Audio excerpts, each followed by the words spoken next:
Hello and welcome to Faith Matters.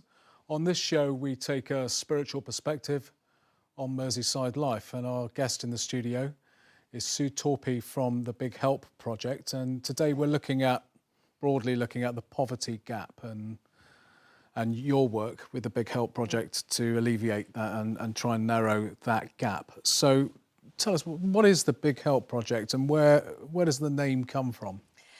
The Big Help Project is a Knowsley-based charity. It was started by a man called Barry Cooper in Kirby 4 years ago next week, actually. And it started off as the Knowsley Food Bank. And gradually he became to realise that just giving people food wasn't quite enough.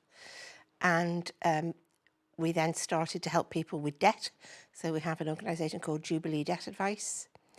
And then we decided we needed to help people find work, because that's one way out of poverty. So we helped them with that. That's called the Next Steps programme.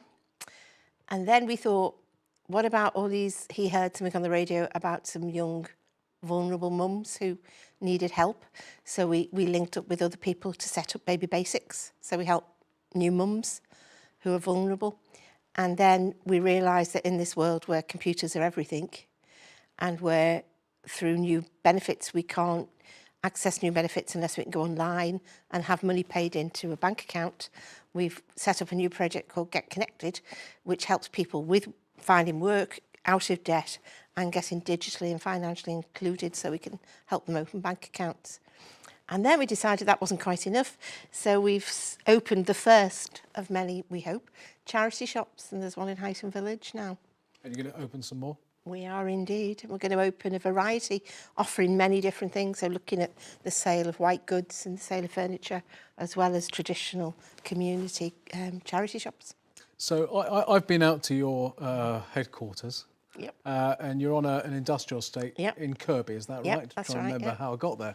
Yeah. And not my end of the city, really. No. But so you're out there. It's a big plant you got there, isn't it? It's grown since you were with us, actually. Well, we've moved. Even more space. We've moved. We now have 24 members of staff. Where we used to when I started 2 years ago, there was about 6 of us, and now there's 24. So there's 6 offices. Big warehouse, 2 warehouses, because we have Baby Basics as well, and everything we need for the shop. So it's a much bigger operation. Again, we keep growing. We're very blessed with keeping growing to meet the needs as we see them develop. And how are you funded?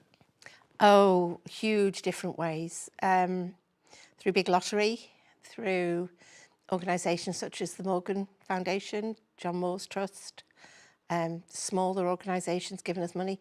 Very, very close partnership with Knowsley Council, who give us some funding, and we work with them on their emergency support scheme.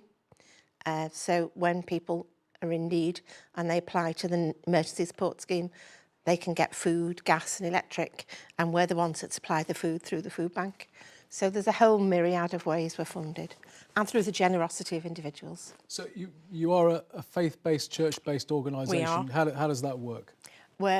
Everything we do, we try to make everything we do God-centred.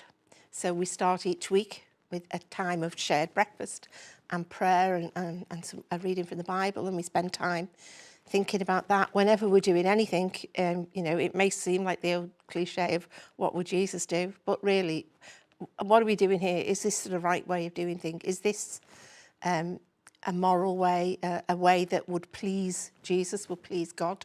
Because if it doesn't, then we have to look at that again and see, what are we doing? Why are we doing it? We have times in the middle of the week, if there was something wrong, we would have a time of prayer without thinking about it. And we have, I think it's really good, and it's a good news bell. So when something good happens, we ring a bell. You ring a bell? We ring a bell, everyone comes out, we learn what the good news is. It was rung yesterday, someone has had their water debt of £700 written off, because we wrote to them and begged them to write it off, and they did. So we rang the bell, and we all gave thanks for the fact that that's happened, and that's changed that person's life. That's great. So we try and keep God at the focus of everything we do. Okay, but not everybody who works with you is a Christian. No, they're not. That's not a requirement. It's not a requirement. It's a requirement that they agree with our ethos, which is, you know, to help people in their need, regardless of their belief, whether they have a belief or not, their ethnicity, their sexuality, it really doesn't matter. If they are a person in need and we can help them, we will help them.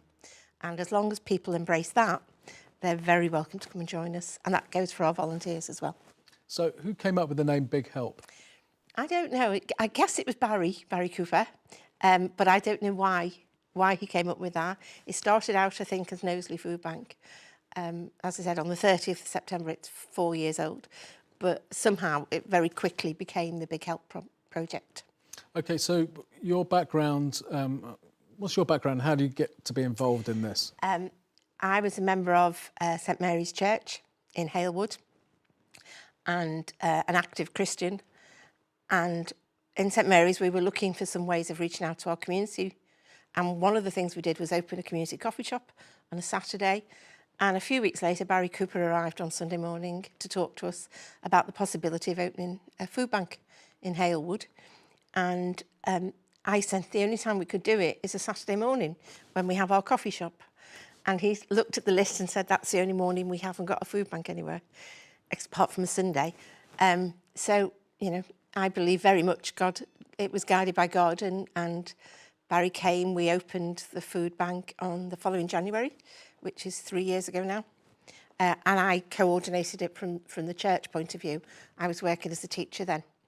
And I became very unhappy as a teacher and felt really needed to change. And through prayer with some people from St Mary's Church, we prayed a great deal about it. And I was very brave and handed it to God and said, I can't do this anymore, you'll have to sort it out. And about 3 weeks later, the job as the manager of Knowsley Food Bank was advertised. And you've been there ever since? since? And I went for it, yeah. And I'm very happy there, yeah, very happy. That's great, OK. And your motivation, well, tell us a bit more about your motivation. It's about, I think for all of us, it's about justice. It's about seeing people often being treated badly, about a system that doesn't always treat people well, about people that don't treat themselves well sometimes because they're unable to. A whole range of things come together. And for some people, I think they live on a very fine financial knife edge. And when something goes wrong, they fall off. And I think we all feel we can do something to help those people. And we're called by God to do that, aren't we? You know, feed my people. I was hungry and you fed me. I was thirsty and you gave me a drink. Matthew 25. Matthew 25. And in the Message version, it actually says, and when you did that to those that are ignored and overlooked, that was me. You're doing it. So Jesus says, when you do these things, when you feed the hungry, when you visit the prisoner, when you give clothes to those who are unclothed, then you're doing it to him. To him. And that's where I think in the Message it says, that was me, not that's in my name. Actually, that is me standing there. And I think that sort of motivation.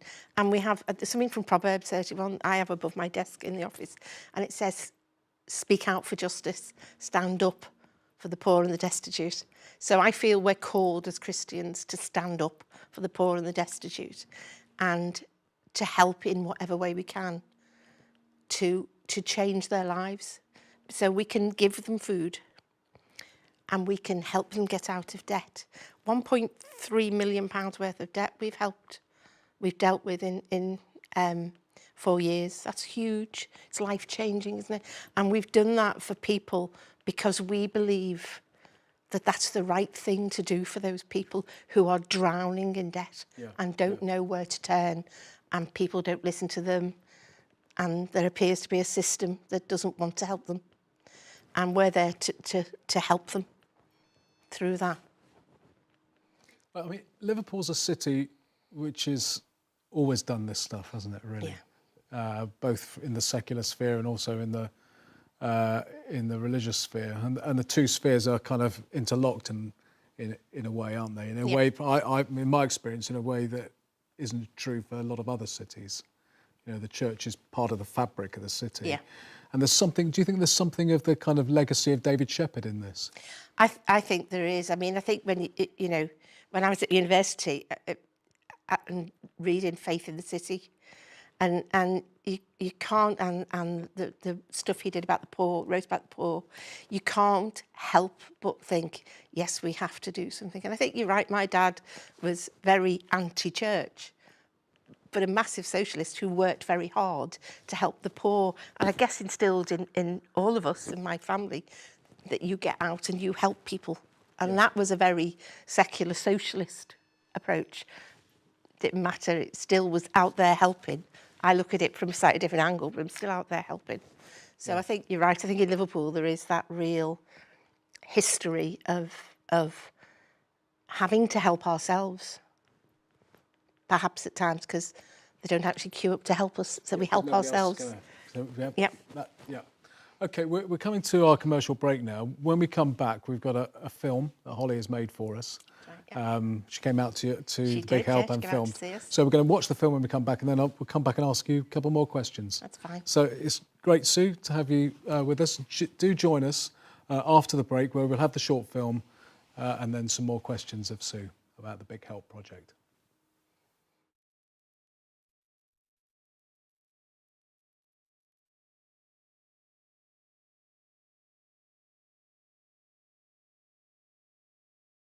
Hi, I'm Sue Torpy and I'm the project coordinator here at the Big Help Project.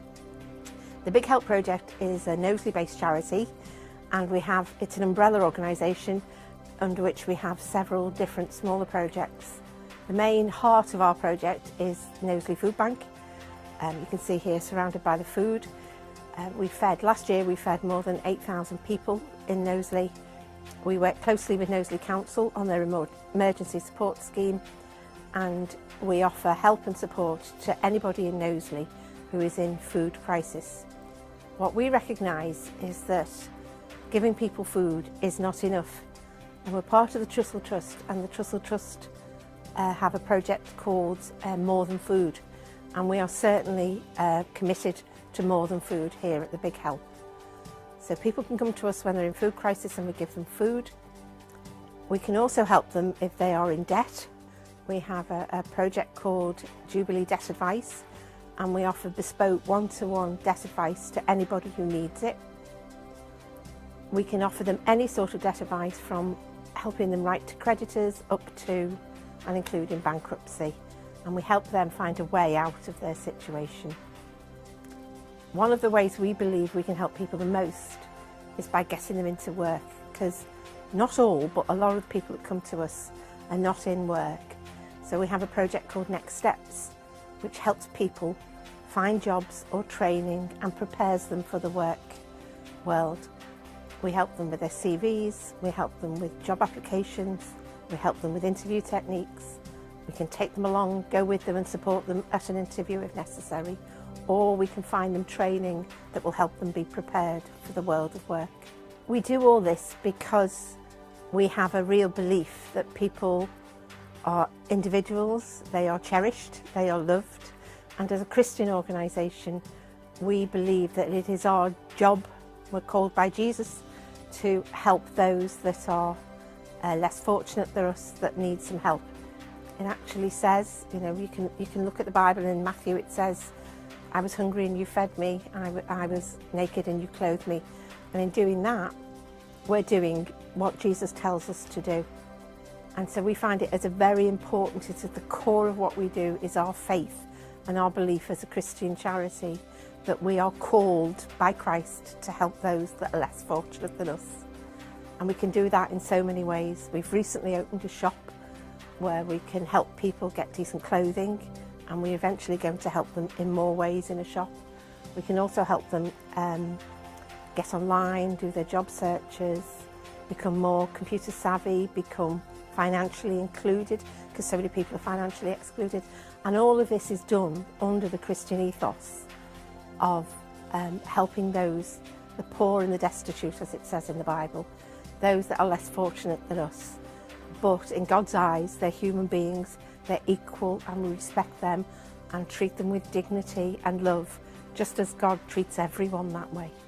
Obviously, projects like ours couldn't run without volunteers. And at the Big Help, we have something like over 100 volunteers working with us at different times throughout the weeks. and we simply couldn't survive without them. But more importantly as well, we can offer people who come to us for help and support, one of their ways out of the crisis they're in is to become ready for work, and enabling them to do that means that they can come and volunteer for us. We have large companies offering some of their staff to come and help us, as well as many, many committed individuals. And what's really good is that we work very closely with churches who support us immensely through everything we do, and with local schools who again support so much of what we do. That it then becomes a real community event, reaching out to all parts of Knowsley and all the different communities, and involving so many different people in what we do, whether it's that they donate food, which we desperately need. We need 50 tonnes a year of food, and it's just people in our community that donate that food. It's working with businesses, it's working with schools and churches and community groups, and everybody trying to be together to help support the most needy in our community. Well, I hope you enjoyed that film of the Big Help Project. Sue, the poverty gap, we're talking about the poverty gap. That's an old term, really. I remember it from A-level sociology, and believe me, that was a long time ago. And, you know, maybe it's as old as, it goes back to when time began. Jesus said, the poor you will always have with you. He said, you know, obviously we talked in the first half, he said, take care of the poor. That was a priority for him. But he said, the poor you will always have with you. Do you think that's true? Yeah, sadly, I think I do. I think there will always be people who have more than other people. I think the issue is how much little do some people have, and how much do other people have. And I think I see the gap in that widening considerably. And do you think it's widened over the last 5 years or so? Yes, in I your do. experience? I mean, obviously you've been doing this job how many years? I've been involved with the food bank for 3.5 years, and I've been doing this job for 2 years. And do you think it's widened in that? Yeah, I do. And before that, I was teaching in the city schools, so I think saw it I've seen then. poverty in those sort of situations. And I do. I think those that are very well off are increasingly very, very comfortably off.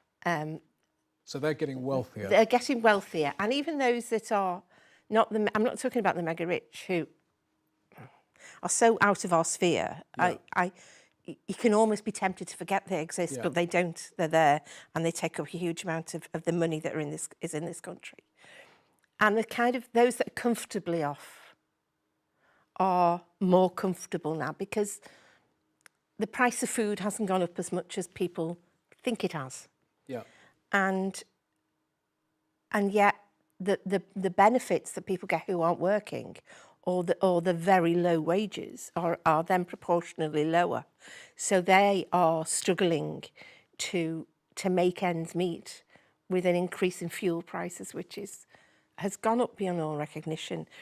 And just the rent and you know, the fact if you're an older couple or a middle-aged couple living in a council house, in a housing association house, and you're on benefits, and your children grow up and leave home, you have to pay £14 a week for each bedroom that's in your house that you're not using, rather than, or move to a smaller place. Yeah. And there aren't any smaller places, because everybody's got to move. So that for them, living has become much more expensive. And that's a real problem, and that's creating a bigger gap, I believe.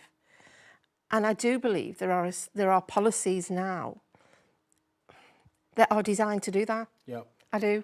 I think they're designed to make that gap bigger. Somebody, I was reading some of Owen Jones the other week. You know, he talks about this control issue, and I do think it's right. I think poverty's always been used as a form of control, but I think it's more obvious now. A form of social control. A form of social control, and I think it's far more obvious for a lot of reasons, some being perhaps there is not a viable opposition to people who are in power. Okay, coming to that, I went to the Adelphi to see Jeremy Corbyn speak. Were you there? No. It was interesting. There were 1,000+ I believe so. people there. One of the things he said, actually, is one of his opening statements, which relates to what you've just said, is there are 5 families in this country, and not including the royal family, whose combined net worth is the same as the bottom 20% of the country, which kind of, if that's true, and I've got no reason to believe that's not true, he's pretty well researched in his figures that he gives. I mean, that's shocking. Do you think that his recent election to the Labour Party, to the Labour leader of the Labour Party, do you think he can make a difference? And do you think people will give him a chance? I'm not sure people are going to give him. I'm not sure the media are going to give him. Well, they're not going to give him a chance, are they? I think his style of politics is far more what I would see good for the poorer people, for those that are the vulnerable and the overlooked, as it says. I think his style of politics is far more to say we have to build those people up. Rather than build up those wealthy people. Yeah. And, the fact that there's 5 families is just terrifying, is what I think it is. Okay, and do you think the church should be more radical? Absolutely. Yes. Yes, I do. I think we have a duty to speak out. We are told, feed my people, speak out.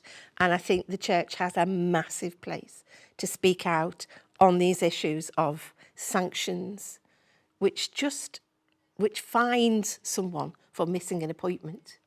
If you or I missed an appointment in our work, we wouldn't get stopped a week's wages. No. But if you miss an appointment with your advisor... We've run out of time, Sue. Oh! We have to stop now. I've raised some contentious issues. If you want to get back to us on those issues, maybe even have a say yourself, contact me at faithmatters@baytvliverpool.com. And join us next time for Faith Matters. Bye now.